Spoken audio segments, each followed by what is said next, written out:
Hey guys, welcome back. We have got a pretty cool, kind of interesting Olamic knife to talk about today. And this was loaned in from a buddy of mine, Jesus, who sent a couple of other things in as well that I still need to film.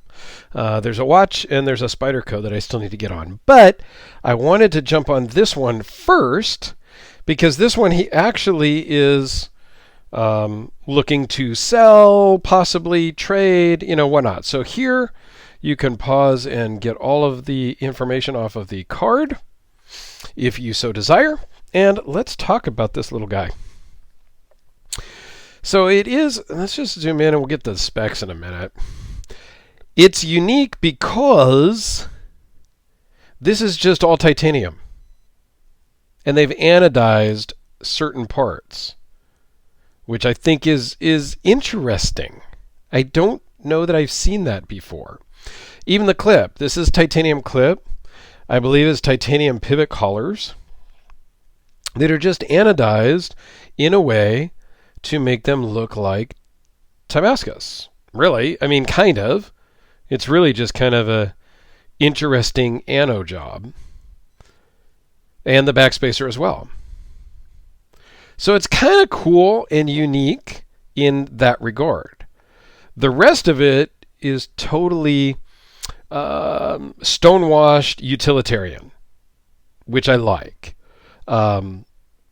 This is the WhipperSnapper. If I didn't mention that, I think it was on the card, and I'm sure it's in the title and the thumbnail. But it's the WhipperSnapper, which is just kind of cool to say. But a very gray, dark stonewash, which I love that part.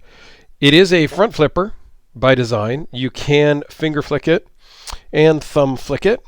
And it was designed by A. Kolesnikov, who also did the Busker. And this is kind of a follow-up to the Busker. So it is a front flipper. Fits good in the hand. I really kind of like that Wharncliffe blade. You can thumb it.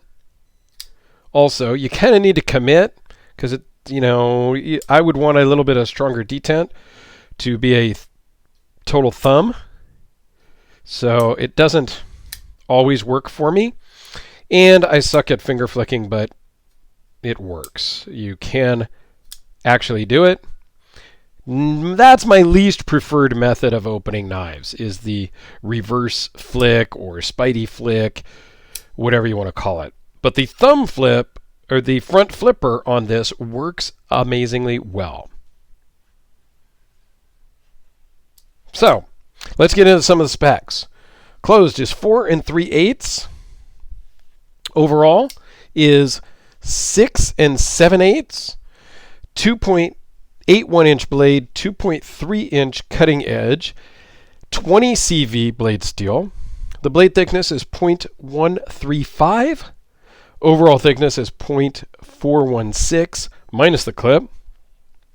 And it weighs in at just 3.3 ounces.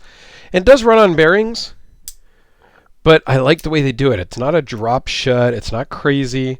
It's very controlled. And I like that. I don't think... well, I've talked about the drop shuttiness before. Whatever. But it runs on bearings. It fits in your hand really well and is a cool knife. So if anybody's interested in this one, either reach out in the comments or shoot me an email. And my email will be in the description down below. And I can connect you with the owner and we can figure out if it's something that you want. I think it's around $500. Don't quote me on that. We're kind of going back and forth on the pricing. But here's next to the Sharpie, the Spyderco. We'll keep it in the small family here. The Quiet Carry Waypoint, which is just a really super cool knife also, by the way. That I need to loosen the pivot on just a little bit. I was getting a little bit of blade play, so I tightened up the pivot and kind of Loctited it in, and now it's just a little bit on the stiff side. And what are you going to do? How about we go budget? One of my favorite budgety knives. the Kubi KB237. Absolutely love this thing. And because I know a couple of my viewers absolutely love this. Wow, it's a little dusty and dirty because I carried it the other day. The Hellraiser P-Series. And yes, I do need to reach out to Red Horse Knife Works and start to talk to them about making me a custom. Yeah, I'm trying to recover from my Grail piece that I bought the other day, so I'm not going to reach out for a custom Hellraiser just this moment. So, but yeah, go check out my Holy Grail unboxing that I did a couple of days ago if you want to see the Grail knife. So, all right, there you go. The Olamic WhipperSnapper. Thanks a lot, everyone. Have yourselves a fantastic day, and we'll see you tomorrow.